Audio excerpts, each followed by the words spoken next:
Novas tecnologias no controle de doping, testes genéticos, biomarcadores, monitoramento contínuo. A biotecnologia como aliada ou inimiga do esporte limpo? Como é que você vê esse panorama aí, desse novo forma de controle de doping? Tudo isso que você falou já é realidade. É a realidade. Já é realidade. Esses foram realmente os avanços nesses últimos anos. Acredito que o mais recente ainda foi, e tem sido, na verdade, é o que chama-se passaporte biológico. Então, os atletas de alto rendimento, aqueles que... Mas até nesse ponto existe também o lado político disso. Alguns atletas são mais testados que outros, não é?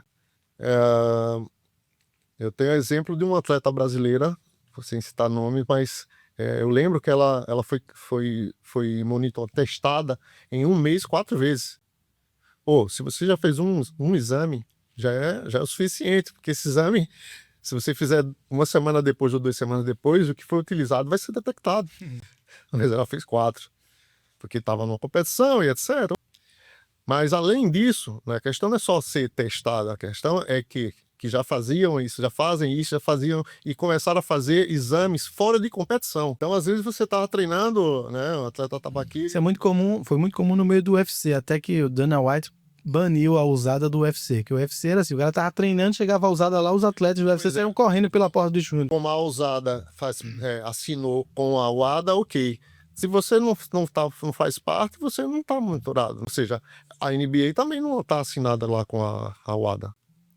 A NBA não está, a NFL também não está, nem a Liga de Basquete, nem a Liga de Futebol americano, e nem de beisebol. Olha o show, né? E a gente vê que ali, a gente está falando isso até agora. Ali é talento, tem muito talento. Não adianta dar suco.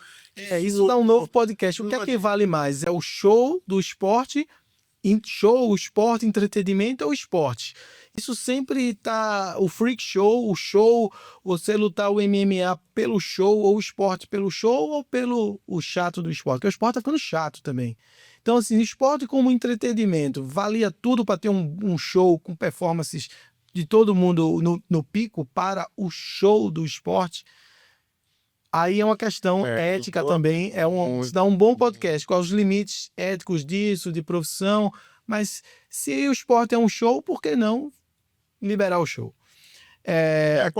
Mas já acontece isso. O NBA é show mesmo, é um show, e os caras ali é talento puro. Claro, tem muito treinamento, tem regras diferentes e tudo. O futebol americano, né, já tem filmes, inclusive, falando de outras consequências, né? O concussion mesmo, que... Enfim, tem muita coisa nesse meio.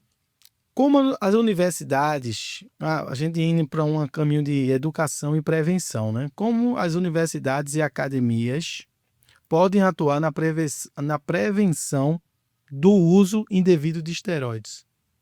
Ali na formação. Informação.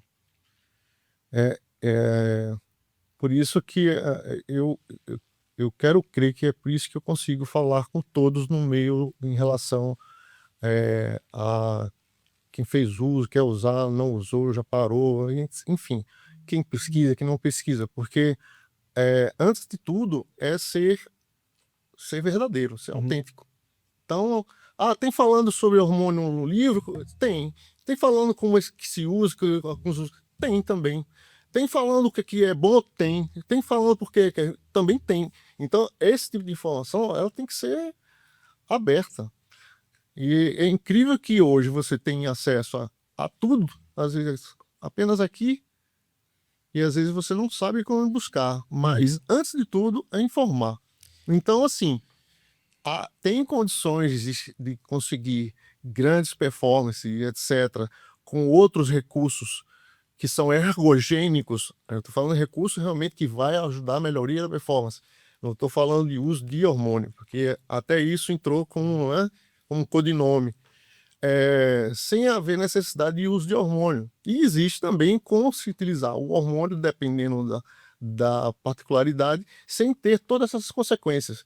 Então, é informar, se é na academia, é informar. Vamos fazer palestra a respeito, quer converse. Não vou falar sobre isso. Não, isso é coisa do inferno. Não é, não tem que falar, entendeu? Mesma coisa nas escolas.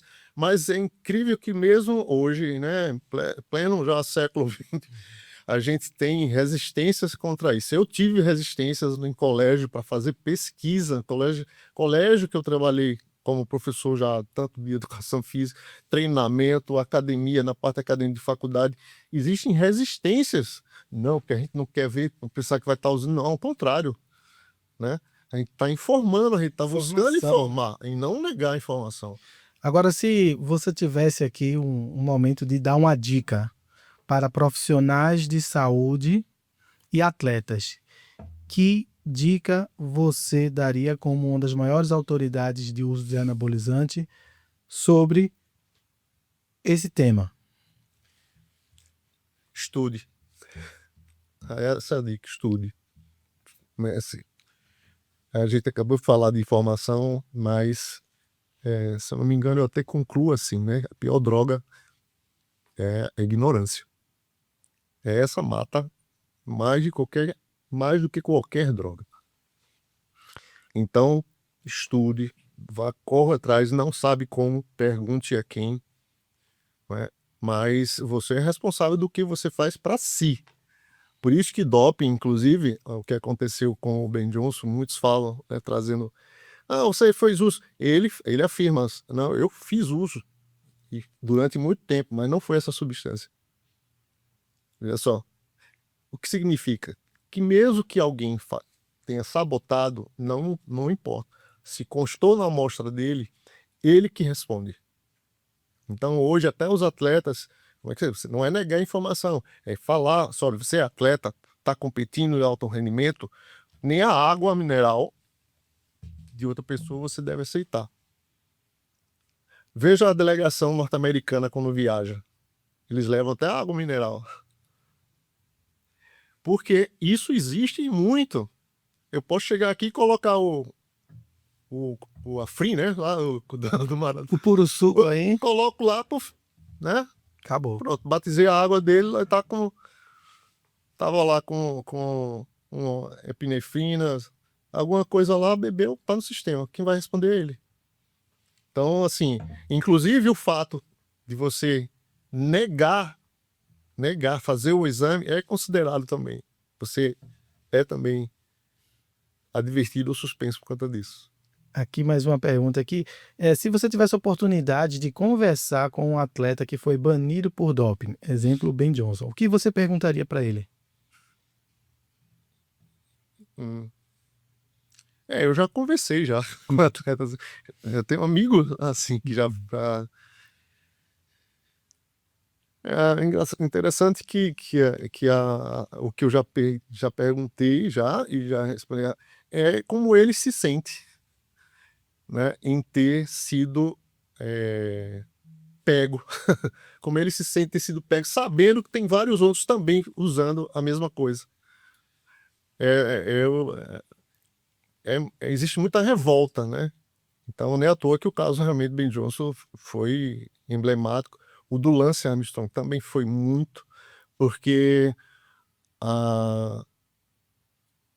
o ciclismo, no caso da prova Tour de France em si, ele não é feito por um só atleta, é uma equipe. Então, o Lance era a equipe inteira dele. Né? Existe um filme falando também, é quase que um documentário. O filme ele é chega a quase 100% de tão fiel dos ocorridos, né? E era a equipe dele. E quem foi banido, quem foi punido, foi ele. Fechando aqui o nosso podcast voltando a falar do seu livro, essa obra aí tão relevante para a comunidade científica de Health and Fitness. Como foi a recepção da sua obra para a comunidade acadêmica e esportiva? Todos esses anos, se você for fazer um overview, não quando você escreveu, eu quero ver a sua visão hoje já transladada a todos esses anos nessa edição aí que já está. Que impacto você acha que a sua obra foi? Nossa,